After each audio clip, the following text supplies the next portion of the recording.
पुरुष का कर्तव्य है कि पत्नी की इच्छाओं की पूर्ति करे, और महाकर्तव्य है जब वो गर्भिणी है तो उसकी प्रत्येक इच्छा की पूर्ति करे।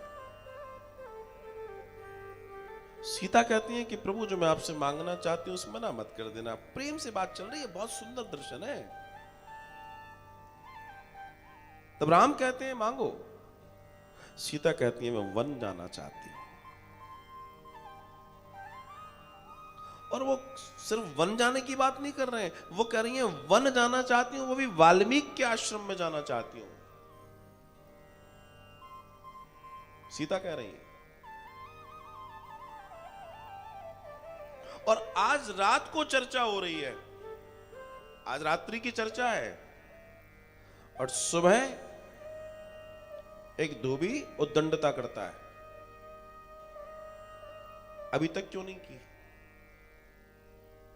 और इतने में लक्ष्मण जी को यह पता पड़ जाता है कि भैया आपके बारे में लोग ऐसी ऐसी बातें कर रहे हैं, अभी तक क्यों नहीं हुई।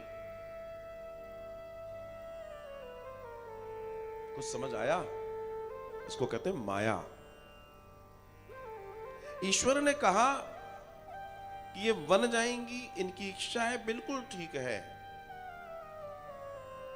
लेकिन इतने बड़े उस पर होकर लोग मुझसे ये भी पूछेंगे, मेरा अपना दायित्व है। और दूसरा दर्शन एक और था, राम चाहते थे कि मेरी संतानें मुझसे भी और आगे जाए, हर पिता चाहता है।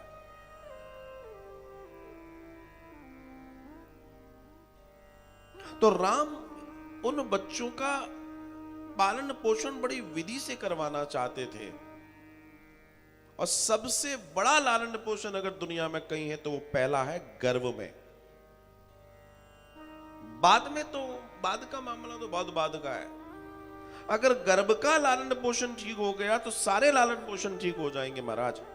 राम चाहते थे गर्भ में जो मेरे पुत्र हैं, वे जानते थे इस 9 मास की अवधि में इनका सही से पोषण हो, और वो पोषण जहां राम चाहते थे, क्योंकि वो चाहते थे मुझसे भी श्रेष्ठ बने। और इसलिए सीता जी बाहर गई, और सीता जी ने खुद निवेदन किया कि मैं जाना चाहती हूं, ये भगवान की माया। और दूसरे दिन, एक ही दिन के अंदर इतने लोग खड़े कैसे हो गए कि जी यार विरोध में और सारी चीजें, उसके पहले कभी कोई बात नहीं आई।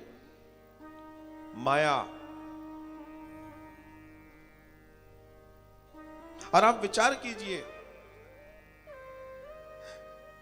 जनक की सभा में जब हंस रहे थे लोग, जब धनुष नहीं भंजन हो रहा था, तब जब राम जी की तरफ बोलकर जनक जी ने बस यही कहा था विश्वामित्र जी की, भाई कोई नहीं बचा अब यहां पर, तो सिर्फ लक्ष्मण जी खड़े हुए, बोला सर एक तीर में, एक बाण में कच्चे घड़े की तरह पूरी लोगों को खत्म कर सकता हूं।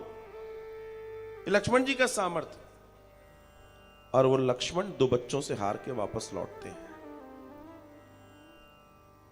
वो भरत जिसके बाण से हनुमान जी नीचे आके बैठ गए, वो भरत हार कर वापस लौटते हैं। वो शत्रुघ्न हार कर वापस लौटते हैं।